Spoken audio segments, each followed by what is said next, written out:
What is going on, guys? I am Paul Ryan, your host of the ATB Fantasy Show. If you're new to the show, thank you for joining us. And to my regular listeners, welcome back. With me tonight is senior writer and Dynasty Nerds, senior writer for Dynasty Nerds and creator of the Pick Value Cycle Chart. Ladies and gentlemen, please welcome EK Baller.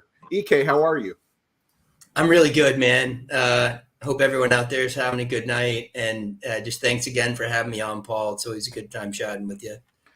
Yeah, I remember when you first, what we're going to be talking about tonight, when you first debuted, I was like, that sounds interesting. And I wish I would have thought about it, like around draft time and everything. But I'm excited for our discussion tonight because I feel like even though rookie picks might not be as sought after as they would have been, of course, around draft time, I feel like the trade chart that we'll be discussing and, even trading for rookie picks, I feel like this is still kind of intertwined in a way and can still be helpful to people who might be trying to trade for those coveted rookies.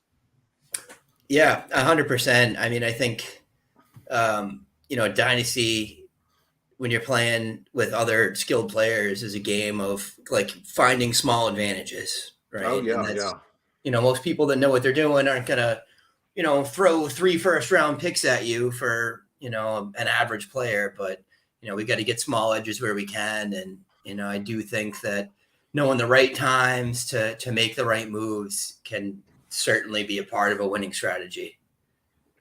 Absolutely. Yeah. That's perfectly said. So that couldn't be more true. Before we get into our discussion tonight, EK, where can we find you on Twitter? I am at EK Baller, as Paul has so nicely put there under my screen. And, I'm on there. I'm always happy to chat dynasty, football, whatever. All my articles will go up there. All my articles are published on Dynasty Nerds. I do a lot of draft content. I do some strategy articles in the off season, and just some topical stuff as we go through the season. Yes, sir. Well, guys, I'm Paul Ryan. You can find me on Twitter at Paul_Ryan15. EK kind of touched on it there, but talk to us a little bit about your role with Dynasty Nerds. Yeah, I've been with them for a few years now. I've helped out with editing. I do some film work, mostly because I really enjoy doing it, and I find I understand a lot more about players and skills and what good play is like and bad play is like by cutting the film up myself and kind of grinding on it.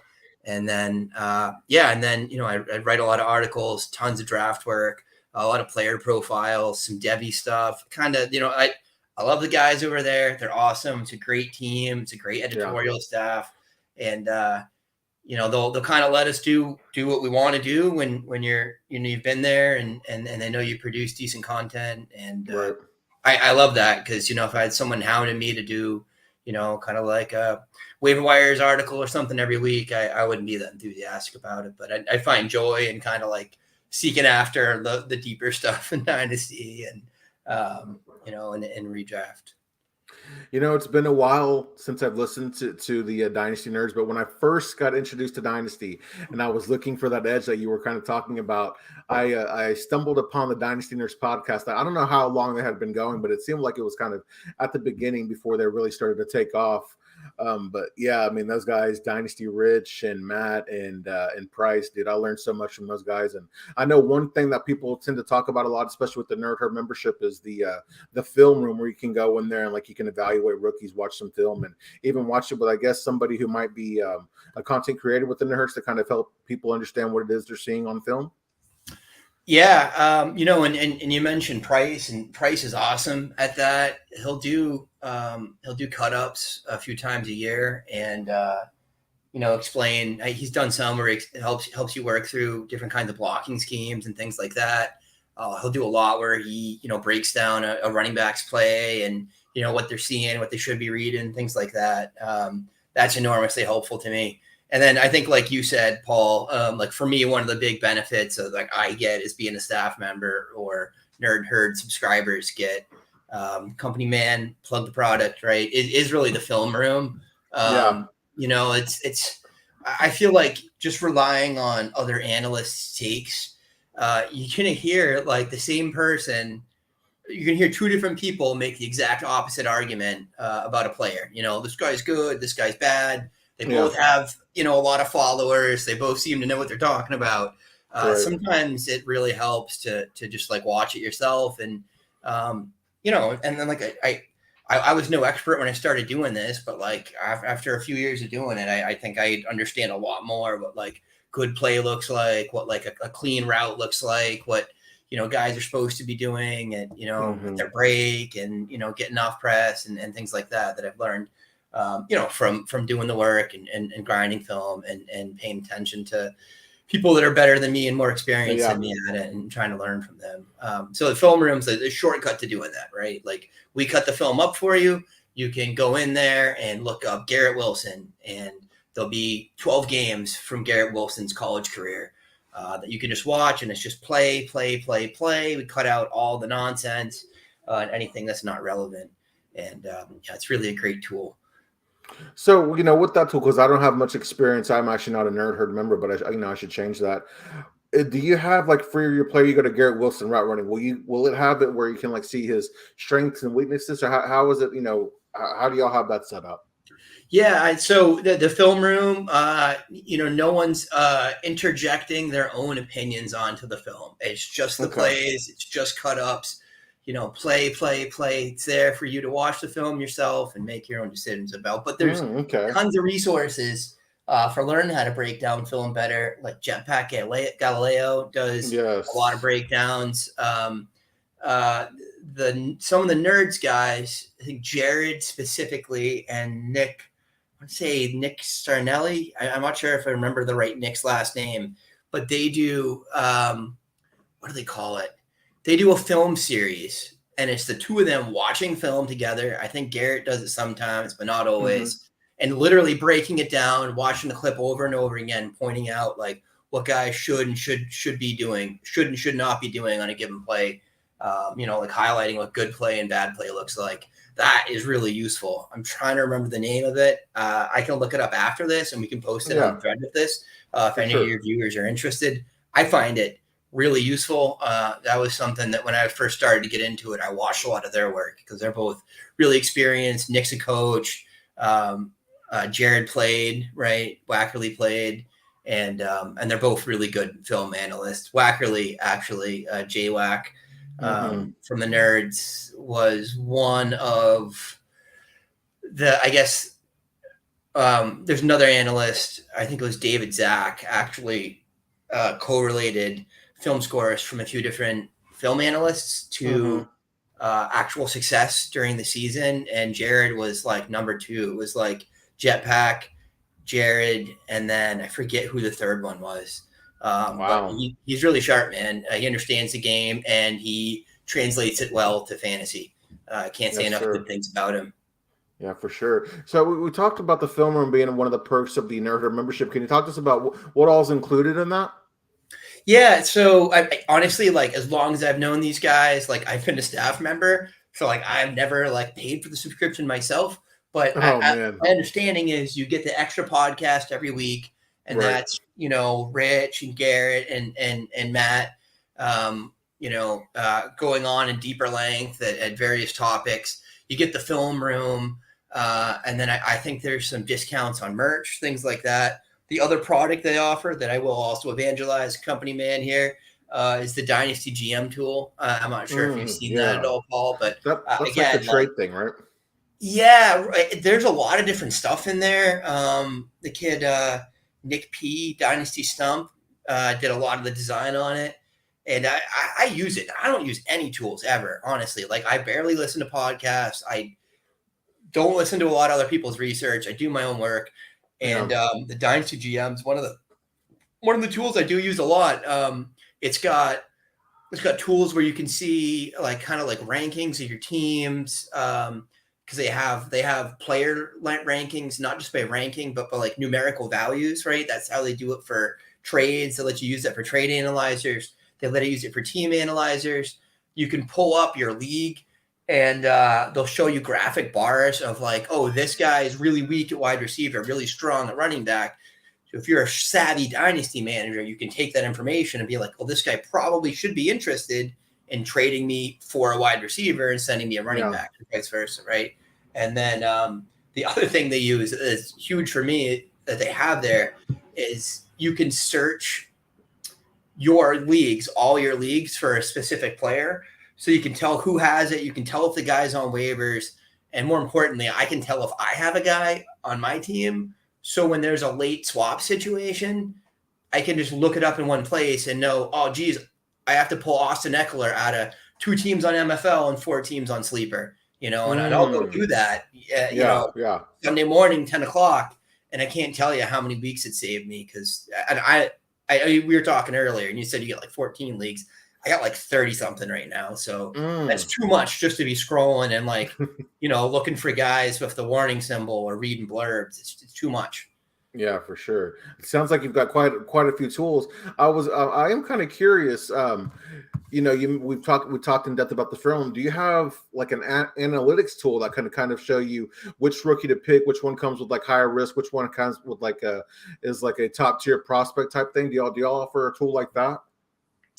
Sorry, for more like analyzing prospects. Yeah. Like where, of course you've got when we've talked about the film room, but I meant like more so of like when you factor in their metrics like at the combine and things like that. They do, now again, like I'm clearly a poor employee here, but they do have the nerd score. I think that's part of being a nerd herd, and they'll do a graphic card for every player, and they'll have measurables on it. They'll have their nerd score rankings, which again, I think it's all 4 of them. I think it's Jared and then Garrett, Rich, and I think Matt does them as well. And they have a system where they rank attributes of different players and break it down. And honestly, that's tested pretty well too. And that's really useful. Like I said, I don't really listen to anyone else's rankings. I do a lot of rookie work. I try not to kind of color my own perspective too much of other people's, but they present the information in a really useful way, and they're certainly knowledgeable resources. Yes, sir. So I'm curious, your value cycle chart, your value cycle trade chart, is that part of the Nerds Herd membership? No, it's content I made. I made it for an article. I don't know if you're reading my work. I did a series like 4 years ago, when I was relatively new to playing Dynasty. And it was the Intro to Dynasty series. And one of the articles was, I can't remember if I made this one there was one that was like about startup and draft picks. There's one about rookie picks and rookie drafts. Mm-hmm. I think that's what this one came from. And, while I was doing it, I was like, oh, it'd be great if someone had a graphic representation of this idea, because this idea was in my head. And I used to do some design work. I don't do it professionally anymore. So I made something that got the ideas out of my head and onto paper. I'll tell you what, this is very slick. It's nice to look at. It's easy to understand. I'll tell you that. I appreciate that. Thank you. I didn't think about using this during my rookie drafts.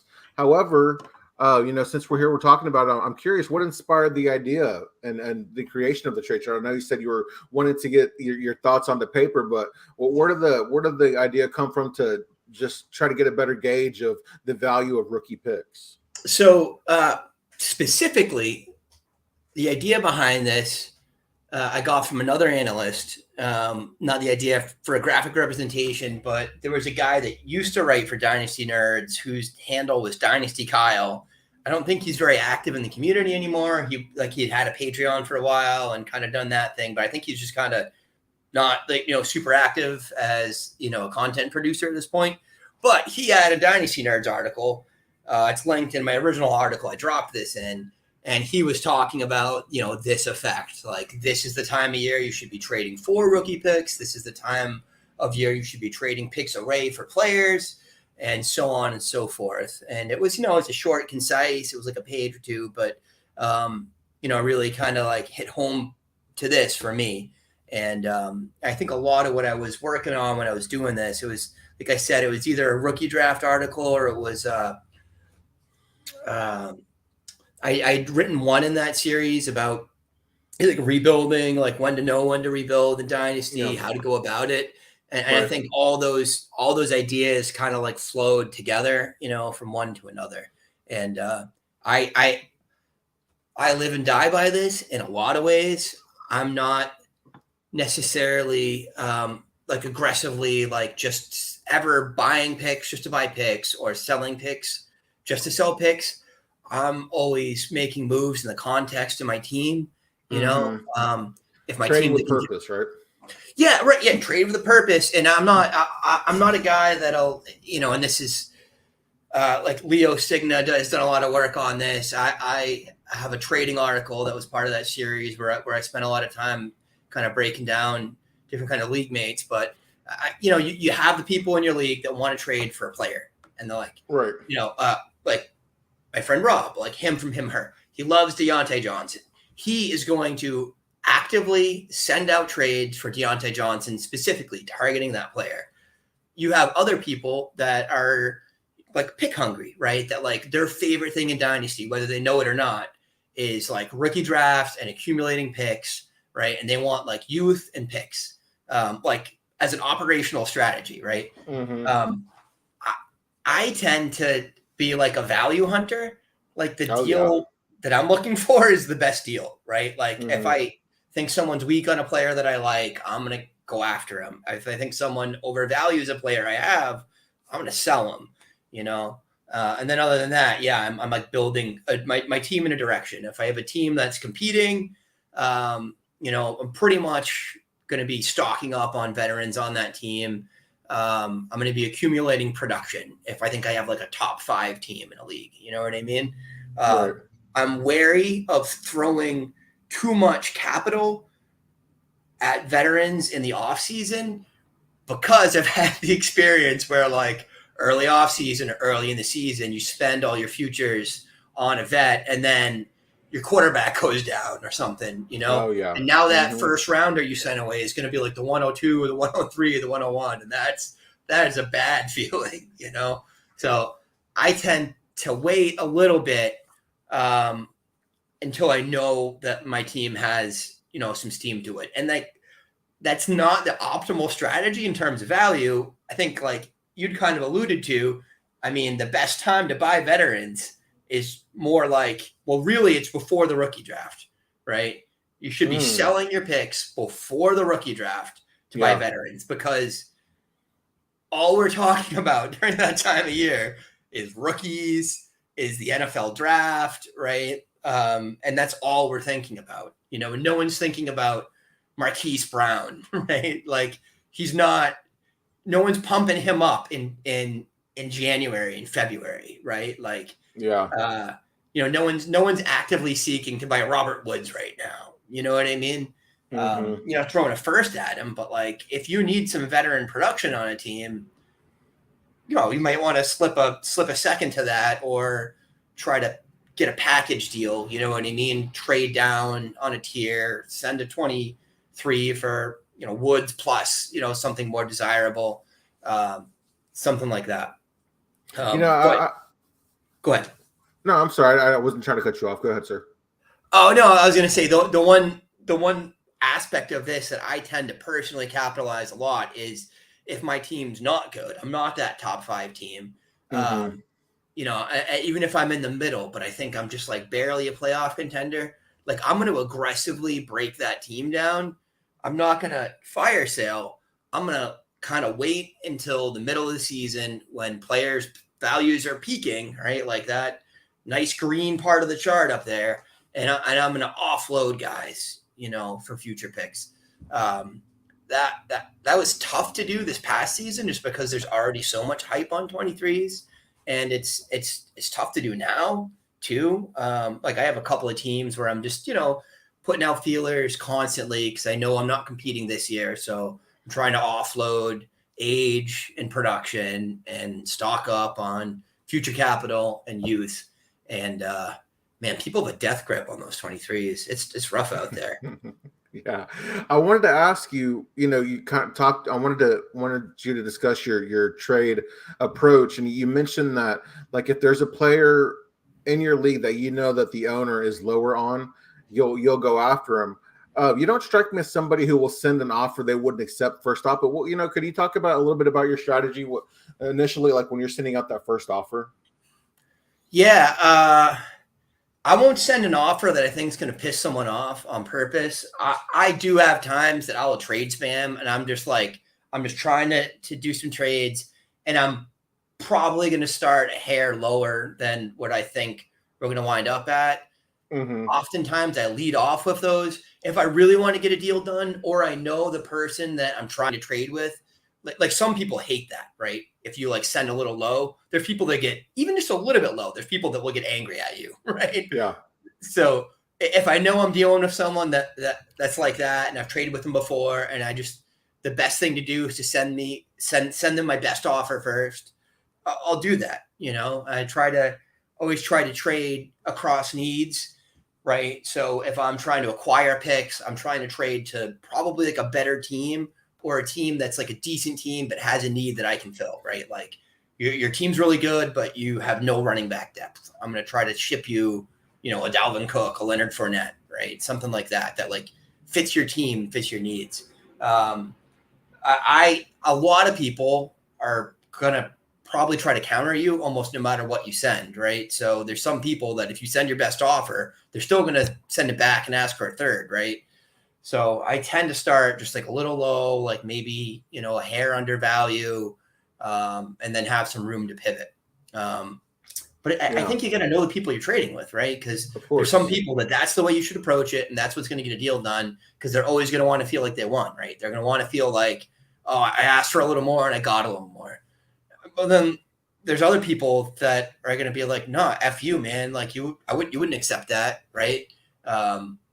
So yeah, I think that's like for me. And again, I mentioned Leo Signa earlier. He had a thread a couple of years ago. I think he's done a lot of work on this about taking notes, like actually making a notebook of trades that happen in your league, tendencies of the different players in your league, right? Like, whether you have youth seekers or, people that love old veterans, or people that just want wide receiver talent and hate running backs. Like really like identifying like the person that's across the table from you trying to do it, and what they want and what's going to get a deal done with them. I found it's really helpful. Yeah, I'm in a league right now. This is my first ever taste of Dynasty, my first ever Dynasty league. It's actually a Devy league, but there's this one. He's actually the commissioner. I hope he's not listening. I'm not going to badmouth him or anything, but he's the drop the hammer. He's the worst type of owner there is, and he's the hoarder of all the talent. Like every trade he makes is calculated, kind of like you were saying. You don't just trade a trade, but he won't even like take an overpay for a player that isn't starting for him. Like he's that type of guy where he picks players because he likes them, and he's more than likely they're going to hold on to him, and he won't even sell. Like I said, he won't even sell on an overpay. Yeah. You can usually pry someone away from me by offering me more than they're worth. Right. Even if it's not like fitting my build, unless we're in season and I think I'm going to win, then like in that scenario, like if it's October and I have like I'm like third or second place in the league and I have a good team, like you can't pry talent off me with any offer. It's just not worth it. There's no amount of like winning a future picks that's worth a championship for me, right? I just I want to win. I want to win money. I want to win the championship. I want the little gold medal next to my name on Sleeper. Right. That's a good feeling. I won't lie.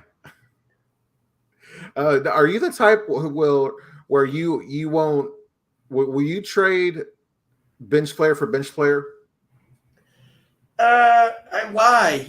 I mean, if I need depth, I guess. And it's like usually if I'm trading and I'm not.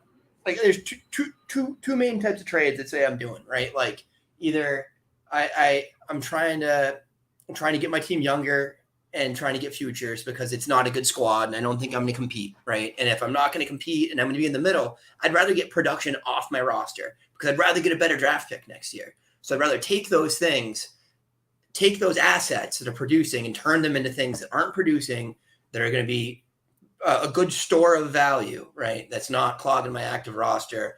That's not costing me a higher draft pick, right? If I'm, a successful team, then I'm trying to get just production, and I'll try to pay fairly for it. I think you overpay for production. You're hurting yourself in the long run. You know what I mean? There's always another deal later. I try not to get fixated on specific players. I've done that in the past and, way overpaid for someone. When I probably could have pivoted to, a player that's a hair less productive and got them for way cheaper. So do that a couple times, you learn your lesson, right? So like that's the one kind of trade, like old for young, production for a rebuild.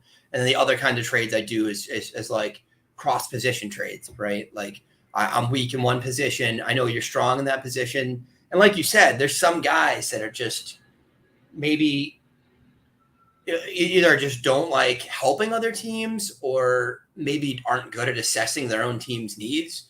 That's always what I'm trying to do. I'm trying to figure out like what helps Paul's team that I can give him to get what I want if I'm trying to do that kind. Yeah, I hear you there. I wanted to ask you this question because it looks here that the rookie picks are at their most valuable, if you will, right here around the NFL draft, where it's you've got here in May you're selling picks. Would you think that in your experience, even at their peak, are rookie picks overvalued? I was thinking about that a lot after I saw it on your show sheet. When I first got into Dynasty and started playing heavily, maybe 4 or 5 years ago, I thought rookie picks were overvalued for sure. I had a lot of success trading picks for proven talent and building teams that way. And really, built some really strong teams, won some money doing that. I have to say though, I think it goes in cycles. I think it has a lot to do with like the hype around an individual draft class. I think if you have like a couple good draft classes in a row, it's going to kind of boost pick value up for sure. And then I think it has to do with, like we were talking about, like the kind of micro economy within a league and even with individual players, right? Like I play with some people and I know they just like picks are nearly valueless to them. They're always going to try to trade picks for players and they're going to try to get the best deals they can, right? And I know other people that definitely overvalue picks, right? And will overpay for picks consistently. And really talking about like pick value, we're talking about two things, right? We're talking about the relative value of what someone will pay for you, pay you for the pick. And we're talking about the absolute value of what that pick turns into, right? Those are two like definitely interrelated, but not congruent concepts, right? And I think when you're trading mostly in Dynasty, unless you're like in a startup where you're actually drafting picks and you can pick, I want the 101 and I'm going to take it in the second round because I know I'm going to get, Breece Hall there or whatever. And I think he's worth it. But there's always the element of variability of like, I don't know what pick this is going to be. Right. And you can try to play the game and be like, oh, this is a bottom 3 team or this is a top 6 team, but you don't really know. I think I've had some pretty good success trading with people, specifically in startups or, like early in the season, that thought their picks were going to be really bad picks. And then, it takes an injury or two. And now it's the 105, it's the 104. I think in some ways there's some like delta on the value on trades like that you can really benefit from. So, so was that pick overvalued? Like probably not, like likely undervalued, what you can get them for sometimes. So I think, I know it's a long-winded answer, but, and then I guess the problem with pick value is that like, again, we don't know what it's going to turn into. Like right now, all of these players in this 2022 class, like you're on Twitter, like, it's George Pickens Hall of Fame month, right? Like catches a touchdown pass in a preseason game and, people won't trade him for 2 first-round picks right now. Like go try to get a George Pickens trade done. Like you can't, right? Like you probably couldn't trade like Darnell Mooney for George Pickens straight up and get Pickens right now. You know what I mean? Like people will say no to that. And you should not say no to that. Like he might be a better player in the long run, but like he might not be. Like you don't know. We don't have that much information right now, So I think to segue into that conversation, I think that rookies can be overvalued a lot, right? We get enamored of these people in the draft process. Do you play Devy at all, Paul? Yeah, that was my first taste of Dynasty was the Devy League, and I was such a humbling experience. Okay. Humbling experience, my friend. But you said something interesting. I want to ask you, when you just remove their team situations, player versus player, who is better, Darnell Mooney or George Pickens in your eyes? I just think Pickens could have more upside. He could be the better player. We don't know that right now. You haven't seen him play in a real NFL game yet, right? He has more upside. Sure. He's like the potential to be a true alpha. He also could not do well this year. Like, is Kenny Pickett going to throw him the ball? Is Mitch Trubisky going to throw him the ball? Like, we've already seen Mooney succeed on trash teams. And again, I just pulled the name Mooney out of the hat. I was looking for the name of like a wide receiver 2 type. My first instinct was No, that's a good name. I like that. But I mean, that's my idea. Like, and that's, you can go wrong doing that, but a lot of times you can have a lot of success selling hype for proven production. So, I'll ask you this. Do you think that people overvalue like ceiling and potential? I just think that we're not always great at identifying it. You know what I mean? Like, where do we get this information from? And again, like, certainly people have different competencies and different skill sets. I do a lot of data work. Data work's great, but then sometimes it leads you to like Tylan Wallace, right? Because he has great production, a great dominator, and then he's Baltimore's 5th string wide receiver, right? Same thing like a Tyler Johnson type, right? Like Tyler Johnson was a dominant college wide receiver. He's like maybe the 4th stringer on Tampa Bay, right? Like he couldn't break the lineup even when everyone was hurt, and then, there's guys that are really good film analysts.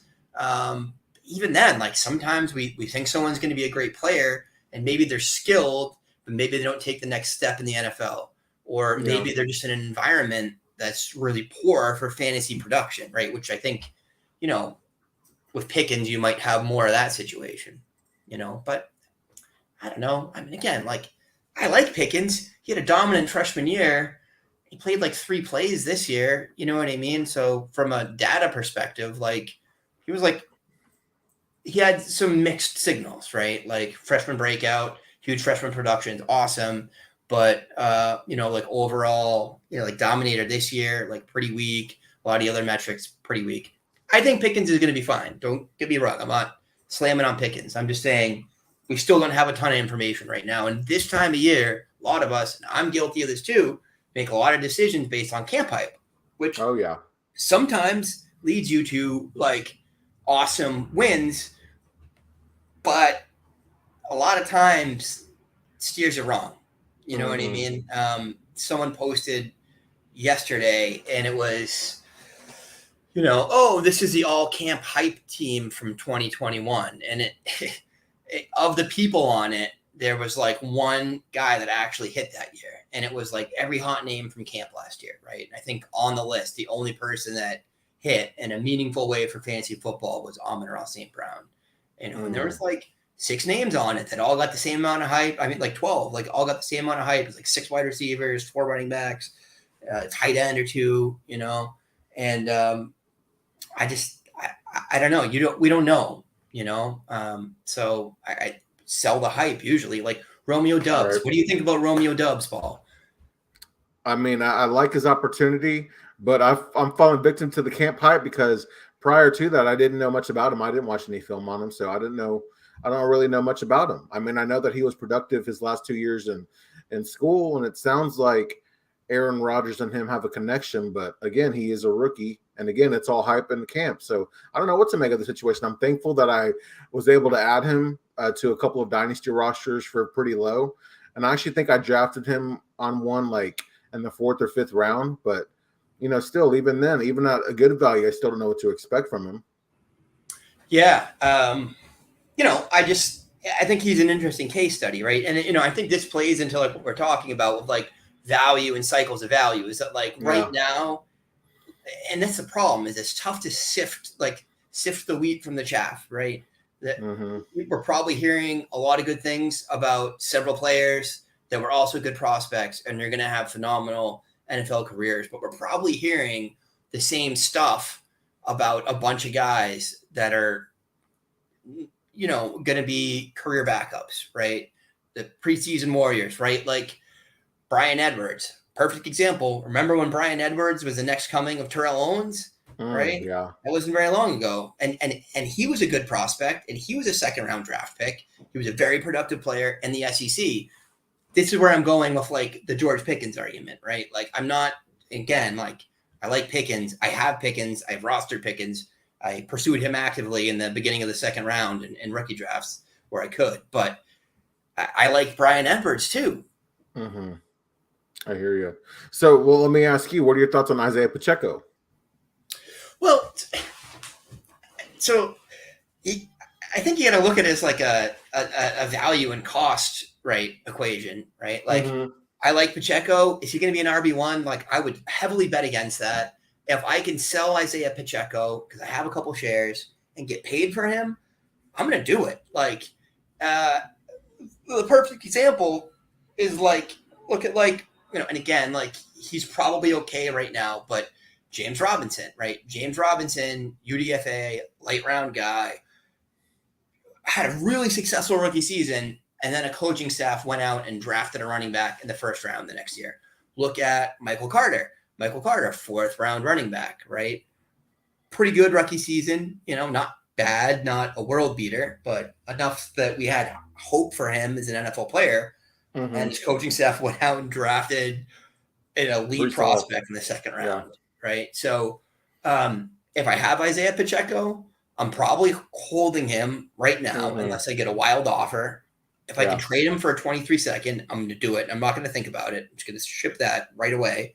Otherwise, I'm going to hold and try to sell him, like while he's starting. Or if I have a competitive roster, then like hopefully I get some production out of him. But if you can sell him before the end of the season, you need to do that. Just the chances that maybe he is the RB2 there this year. Maybe he stumbles into a lead role because of an injury to CEH, or to CEH sucks and Pacheco's more productive. It would shock me. But the chances that he's a starter next year are very slim. Well, let me ask you this, because I'm in a situation where I have a competitive team. I actually won the league last year, but my receivers are older and their situations have changed drastically. It's start 3 wide receiver, and my starting 3 are Keenan Allen, Amari Cooper, and Tyler Lockett.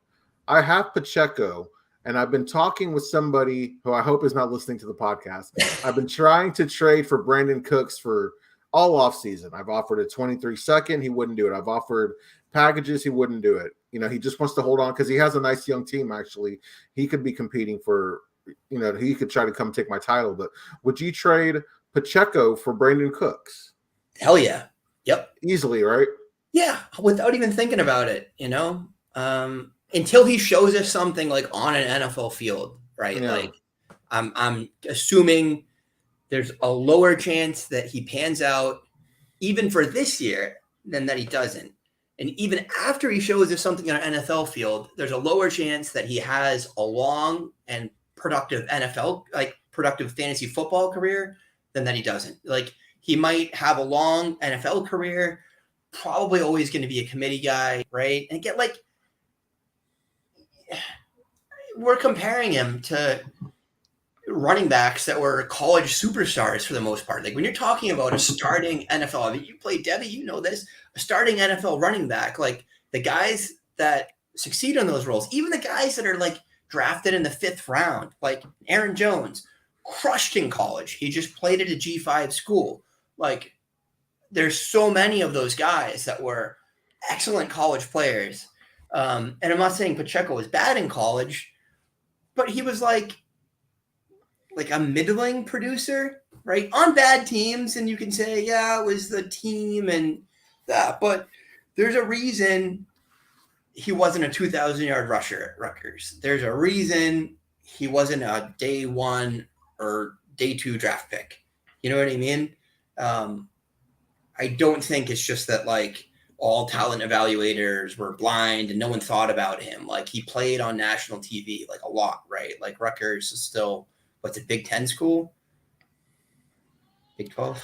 I get those things I believe confused. it's Big Ten, but I'm not super familiar with the It's a college P5 conferences school, either. right? It's a Power 5 conference. You know, they play Yeah. on national TV every week.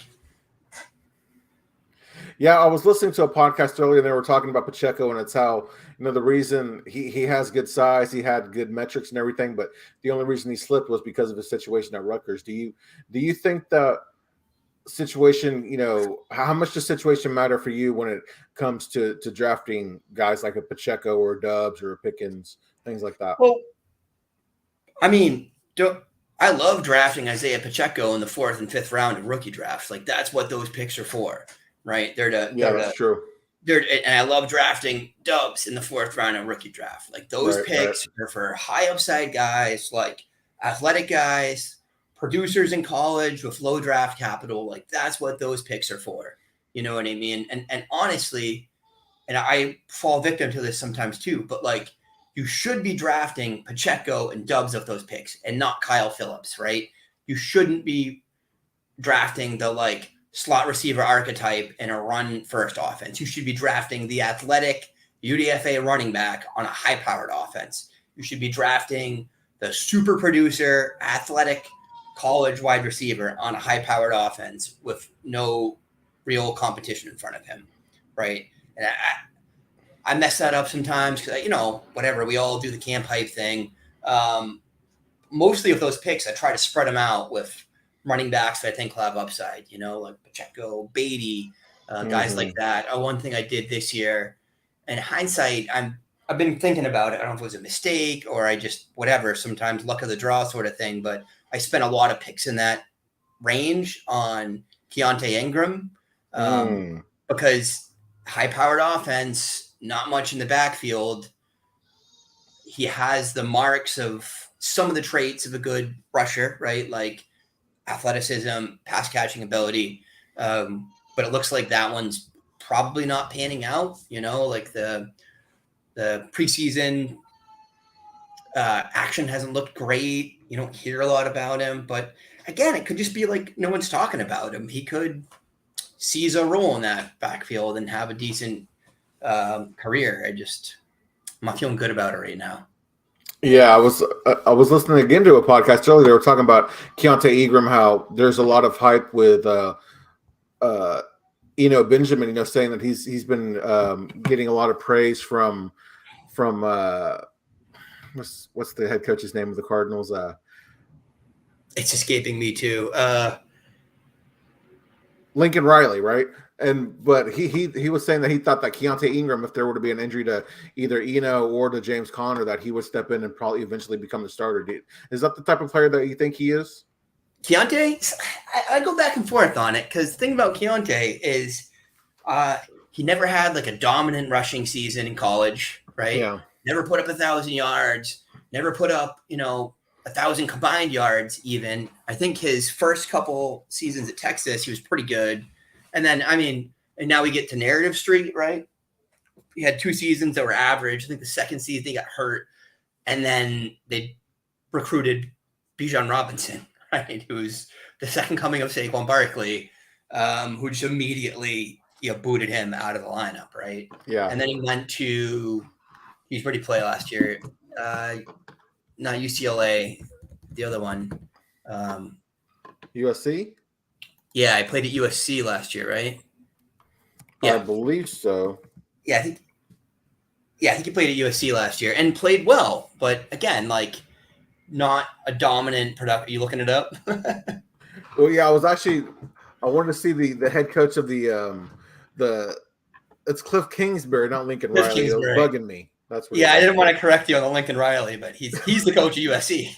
Yeah, but please do, and yeah, that's a team to watch for, right? Especially in Debbie. Yeah, right. Anyway, so that's like, I can look back at that draft pick and be like, well, he was never dominant in college, so why would I expect him to come in and seize a real role in the NFL? But I don't know. In hindsight, I maybe should have spread him out more. Like I probably have like 11 copies of him to like 2 of Pacheco and like 2 of Dubs. But I just really saw an opportunity for him. And he fits the archetype of the pass catching back with size and goal line ability, that's what we're chasing, right? That's like fantasy Right. gold, like goal line ability, pass catching ability, opportunity in front of him. Like that's the thought process that led people to draft James Robinson and profit, right? Absolutely. I know what type of trader you are when it comes to players, but when you're looking to buy picks, are you doing this? Are you usually buying before or after the NFL draft? Yeah, my theory, and it's usually pretty successful, is like if you're trying to sell players and buy picks, like this is probably not the right time to do it.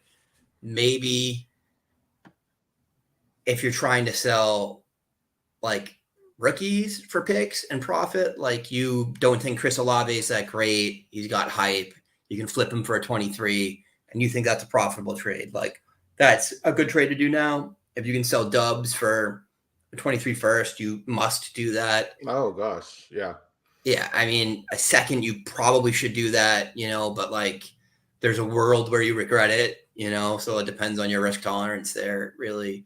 But if you're trying to sell vets for picks, you should do it in season, right? Because it's a supply and demand thing, right? Like there's no need for production right now because there's not games going on. But Yeah. in week 5 and week 6, that guy in 4th place wants to win, so he's going to pay up for Dalvin Cook. He's going to pay up for Austin Eckler, right? Because he wants whatever is going to push him over the edge. And I say that guy, and like if I have a good team, like I am that guy. Like I will spend the future money to win the pot. Like I don't care. Absolutely. It's all monopoly money, like literally, right? Yeah, it really is. Yeah, No. I know you said that George Pickens was somebody you were targeting in the second round. You said you mentioned Isaiah Pacheco, drafting him in the 4th round. But was there a rookie that you were hoping and praying you were at least going to get one share of, or heavily targeting in most of your rookie drafts?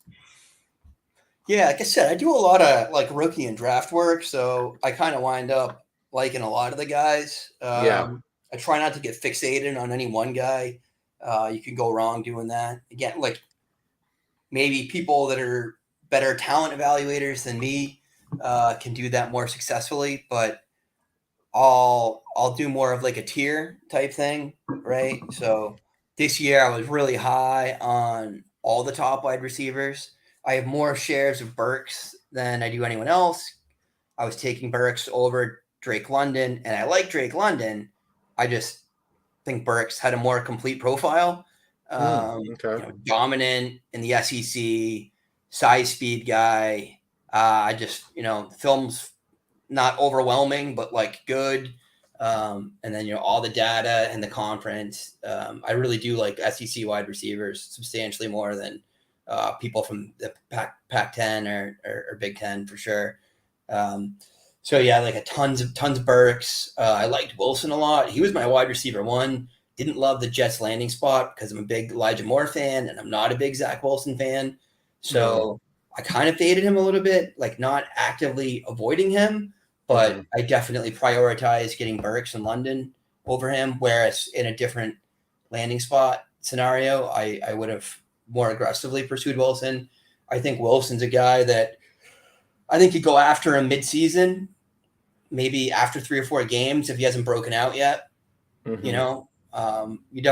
going to break out at some point in the season. He's too talented not to. I think you got to try to hope for that slump before that, where maybe you can trade a 24 first for him straight up, something like that.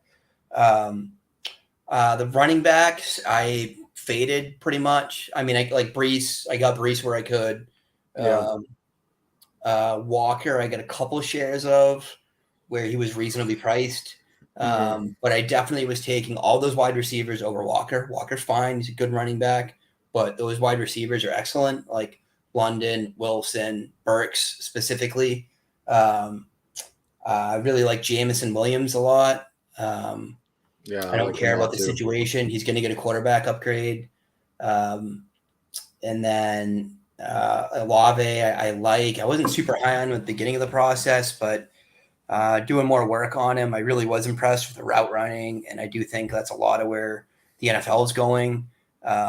Rather than like the big, or has been going for the past 4 years, really, like rather than like alphas, really seeking guys that can create separation and help their quarterback. So I got some Olave. Faded the running backs though. Like Damian Pierce looks like it might sting for me, but you had to take him. You had to take him over Pickens. You had to take him over Jahan Dotson. And I'm not going to ever take a day 3 running back over a day 1 or day 2 wide receiver. I'm just not, well, I will over like a Tyquan Thornton, right? For running backs, I took some shares of Cook. I didn't love him that much before the draft. I'm thinking that might be something that we all regret. Like looking back a year from now, I don't know. I mean, James Cook could explode, but if you had to ask me right now, if there was one guy that was overdrafted, he'd probably be my answer. He's going to be in a committee. Like he's always going to be in a committee. He's the only one that can catch passes in it. But I think he winds up with a backfield mate, whether it's next year or the year after, that's more of a true number 1. And I don't know. And then Rachaad White was the one guy from the running backs that I took a little over ADP. After those wide receivers are gone, I took him every single time. I took a couple shares of Cook in that range just to mix it up. But Rachaad White has really good film, shows some really good traits on film. There's stuff he's got to work on. Like some of the processing stuff isn't always perfect with him between the tackles, but his analytical profile is stellar. It's not elite, right? Like when I do my data work, I kind of do color tiers, and that's what I do. He's like nowhere near that elite tier, but he's like solidly in like that second tier of guys, out of which come people like analytically, like Swift comes from that tier. Guys like Kamara come from that tier routinely. Like a lot of really productive NFL backs. Like it's a pretty good percentage hit, and then that combined with the draft capital, just really made me like seek him out quite a bit. But again, like wide receivers in this class before all, and then once they're gone, I took Rachaad White. Yeah. So we've talked about trading for players and everything, but at this point in the year, we're sitting here August, we're weeks away from the season. Do you feel like it's the time to try and buy low on future picks, or is this the time to overpay for veterans if you're a contending team?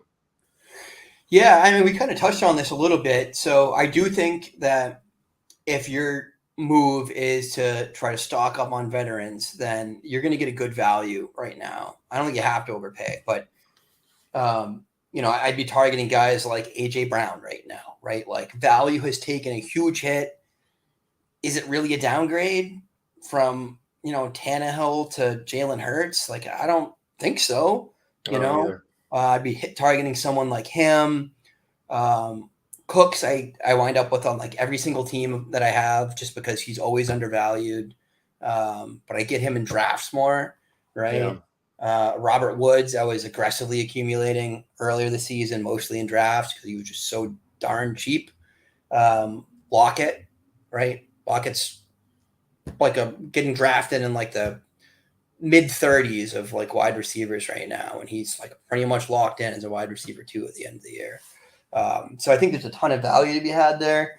I am really risk adverse in that manner, so I'm not like stocking up on veterans right now.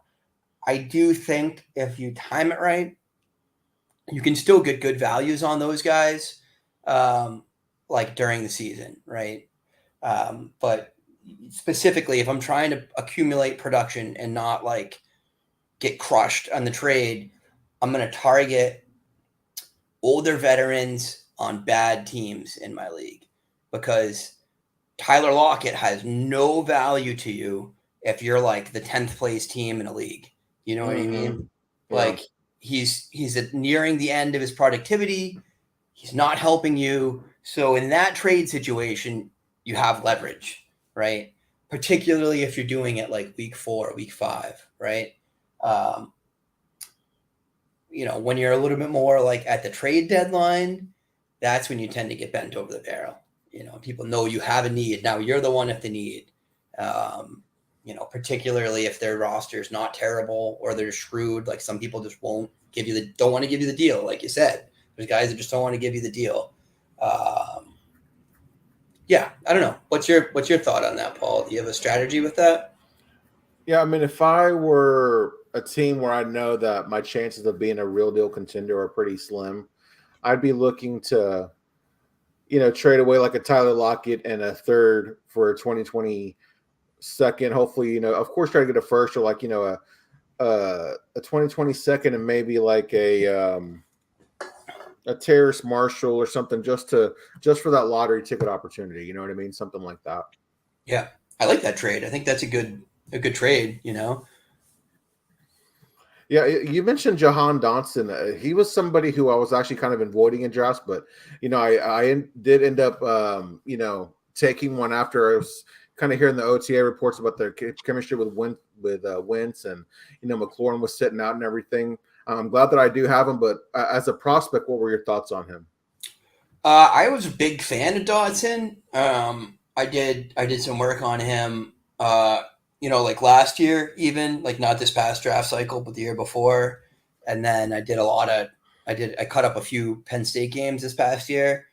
And I don't know, man, he was a super producer with crap quarterback play and a generally weak team around him, like a weak offense. Like that Penn State offense was not good this year. They weren't running the ball effectively. They did not have a good offensive line. He was the only threat on the field. Parker Washington, sure, I like Parker a lot too, but people knew that like Dotson was going to have to get the work done if they were going to get a W, and then they couldn't stop him, And he shredded man coverage, he shredded zone, and really did a lot of work after the catch. I was a little nervous about him just because he is a late declare, and that's a huge red flag in a profile, I'm sure, as you know. He didn't like produce really early, but broke out solidly his junior year, and then had a massive production year as a senior. And in the day, like I really did like his film. You only hear like high character stuff about him. He looked awesome in the combine, just like so fluid, so smooth. And, the kind of the draft process really solidified for me that the NFL was as high on him as I was. So I didn't put him over Olave. I was drafting him pretty much like interchangeably with Pickens.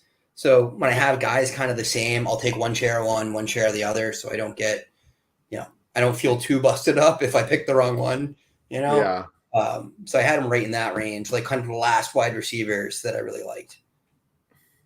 Yeah, there was a couple of teams where I wish I would have, maybe considered taking Pickens more, where I took like a James Cook or I traded back or something, Yeah. We've talked about how camp hype can get us excited for rookies and things like that, but is this the worst time of year to trade for rookie players? Yeah, I think so. Yeah, probably. I mean, I think the worst and the best, right? Because there's definitely a world where if for some reason you're super confident in your evaluation of one of these guys, you can still get them at a price that's going to be cheaper than what you're going to get them for post breakout, like for sure, right? If George Pickens goes off this year and, through 8 games, he has 600 yards and 4 touchdowns, like he's going to cost 2 first-round picks to get. You know what I mean? Or at least a first and a second. You know what I mean? As opposed to right now, like any of these guys, you're probably going to throw a 23 first at and have it accepted. Part of that's the hype of the 23, right? Burks, I bet you could throw a 23 first for Burks right now, and he was, like the next great thing, during draft season. But a couple of bad reports and his value really falls. Drake London, right? If you think Drake London's going to be a superstar and he's going to be worth 2 first rounders next year, and you're confident in that, this will be the cheapest you can ever get him. That's true. But there's no one you drafted in the first round this year that you can't acquire for a 23 first right now, So yeah, I think the best and the worst, right? But if I was trying to buy rookies, I would certainly be going after, well, let me rephrase that. I am trying to acquire Burks aggressively. I think the other guy that you might, poke around on right now would be like Olave. There hasn't been much hype about him in the past few weeks. The guys that have been real quiet, Jameson, still probably acquirable right now, although mostly people that drafted Jameson did it with the attitude that they're going to wait. But once the season starts, 2 games in, if that team of Jameson on it's having some success, that's a guy you send a vet for. You know what I mean? That's a guy you send Lockett and a second, and get Jameson Williams back. Give them something they can use now for something that's going to be later. It's funny you mentioned you're targeting Burks in a trade, because I was talking with somebody about trading for DJ Chark, but then I was looking at the roster and I noticed that they had trade Burks as trade bait, and I was like, well, I wonder if they do this trade. Tell me if you would do this. Would you trade Treylon Burks for Antonio Gibson? Me? Hell no. I'd rather have Burks. Okay. Also, honestly, it's probably a good time to try to acquire Antonio Gibson, right? Yes, yeah, it is. He's pretty much left for dead right now. He's going off drafts, like dynasty drafts. It's like RB20 something. What would you trade? Like what round pick, 2023 round pick would you trade for Gibson? I certainly wouldn't give a first for him, but I think you could get it done with a second. Like, people think he's dead. I'm risk averse though, so I don't do well with that kind of trade. Like, I just I'll send real money for Burks because I'm confident in my evaluation of him. Gibson, we pretty much know he's good, right? Like, his metrics are good for the most part. He's been productive, but there's so much negativity about him right now that I would have a hard time sending real money. I'm definitely trying to lowball that, you know what I mean? If I can send whatever, some real trash for him, I'm going to do it. But I'm probably not going to send you anything that you want to accept. I hear you, man. So, here's a fun little discussion that's often circulating on the Twitter timelines. It's keep trade cut here. And EK, I feel like this might have been the most difficult question here on the show sheet. But of these 3 assets, what you're going to keep, you're going to trade, and you're going to cut. It's the 2023 1-1, Justin Jefferson, Kyle Pitts. Who you keeping, who you trading, who you cutting? Yeah, that's tough, man. That's tough. I'll tell you. Of those 3, it's going to depend a little bit on roster and setup, but I probably want Pitts the most. Oh, really? I can see I have a theory, but I can see a world where I trade Pitts because he has the most value. I keep Jefferson and I cut the 101. And I know that sounds kind of crazy, but right now, Pitts is a top 8 startup pick in a Superflex startup, like Superflex tight end premium. He's a top 8 pick every single time. Does not make it out of the first round. Jefferson, maybe 112, 201. You get him at. Oh wow, I've never seen him go that late in a startup. No, that late, right? Yeah. So you're saying Jefferson's like top 10, right? Yeah. I've seen him go top 5. Oh wow. Oh, Superflex. Yeah. I only play Superflex. So, my theory is this: Jefferson and Pitts are both difference makers on your roster, right? Mm-hmm. But I think I would trade Pitts just because he's got a slightly higher, I think, value right now. I could probably get more for him, and if I can trade Pitts and pivot down to Mark Andrews or I don't know, even get really, really paid and get a Dalton Schultz or someone that I can live with. I think I'd do that. And here's the thing about the 101. Picks are a great store of value, but the player that you take with that 101, what's the likelihood that I guess it's Bijan, right? Yeah, more than likely. Either Bijan or maybe Jahmyr Gibbs. Yeah, I mean, I've been thinking about it because, again, Superflex guy, that the 101 is going to be Stroud or Bryce Young. what's the chances that this time next year, Bryce Young or CJ Stroud are a top 10 pick in Dynasty? Like, very slim. But if it's Bijan, then like maybe he is a top 10 pick. But I'd still take a bird in hand. Take the bird in hand. Just like Jefferson's elite, he's an elite playmaker. Pitts is elite, he's an elite playmaker. What if Bijan gets hurt between now and then? You know what I mean? What if Bijan goes to like the worst team scenario possible? Like he gets drafted by the Seahawks and has to share carries with Ken Walker. There's things that can go wrong on that. I guess the pick itself holds value, right? Because you can always pivot and take a JSN or take a Gibbs, something like that. But I don't know. Jefferson is such a difference maker. Like, I think he's going to have a better year this year than he did last year. Yeah, same here. People are saying like a Cooper Kupp-esque season, and I could see that. Thielen's fading. They don't have anyone else. Different offense. Yeah. Does that make sense? Clear. I think you're different. Oh, You'd yeah. rather have the pick? No, I would keep Justin Jefferson. I would trade, man, I hate to say this. I think I'd probably trade the 23-1-1 and I'd have to cut Kyle Pitts, I think. Now, but of course, if it's tied in premium, then that's an entirely different ballgame, obviously, right? Well, all my leagues are tied in premium. Yeah, I mean, see, I'm in a league or two that's not tied in premium, and it's the one, my Devy league that I was talking about, my first ever taste of Dynasty. It's still one QB, and we still have kickers and defense, and he will not change. The commissioner won't change for anything, dude. So I guess we're pretty much on the same page. Yeah, if I wasn't tied in premium, then that 101 is definitely worth more than Pitts. Right. For sure. Okay, so here we're going to move on to our next topic here. It's crazy or calculated here, EK. I'm going to share a thought or prediction or projection with you, and you tell me if I'm crazy or calculated. Here I have. I know you're a New England Patriots guy, so I'm curious to see your thoughts on this. Damian Harris and Ramondre Stevenson combined to score 25 touchdowns. Man, I'm not sure if Damian Harris is going to be on the roster week 1. Are you serious? That's the rumor. What's the rumor? I did hear that that's a possibility he could get traded, but is that now a rumor? It's a rumor.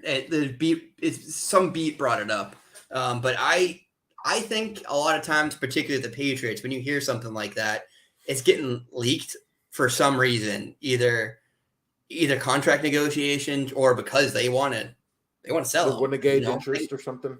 If they can get a second for him right now or third, they probably should do that. They got Stevenson, a bunch of young rookies. But if you told me the Patriots running backs combined for 25 touchdowns, I could see it, but I still think it's a little crazy. I think they pass a little more this year, and the running game regresses a little bit. But also, I haven't looked at the line, like what's going on at the O-line.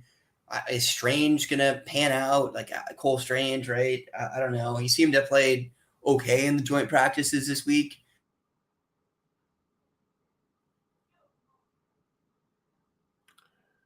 Football, and they got his volume because Bill was trying to shield the rookie, right? Mm-hmm. This year, he has traded a pick for Devontae Parker. He has drafted Tyquan Thornton, the 2nd-round pick. He wants to throw the ball more. So I think you're crazy, Paul.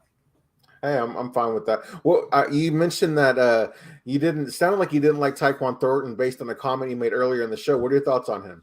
So I have warmed up to him. He seems to be playing really well. I had very mixed feelings on him going into the draft. Like, I think I was higher than consensus on him before the draft because he did have some aspects of his analytical profile that I like. Like, he had a breakout. I think it was a sophomore breakout, over 20% of his team's passing offense. And in a really bad passing offense, with really bad quarterbacks. So, I was a little higher on him than, him being off the radar. And then, when he ran really fast, I literally said to myself and on Twitter, some dumb team is going to draft him on day 2 now. And then my team drafted him on day 2.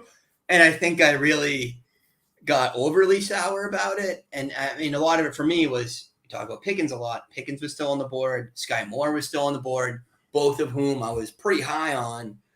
And we the Patriots need a legit alpha wide receiver. And I just don't see him as that. I see him as like a really good role player, right? So I think I overcorrected, and I was like very vehemently poo-pooing the move for a while, but he looked really good in the first preseason game. All the camp hypes are good. Camp reports are good. He in the last practice report I looked at, he tied Jacoby Myers for the team lead in targets. So those are good signs. Yeah. So are you excited for the offense overall? Are you excited for Mac Jones? I think Jones is legit, man. I think he can play. I think we're really gonna.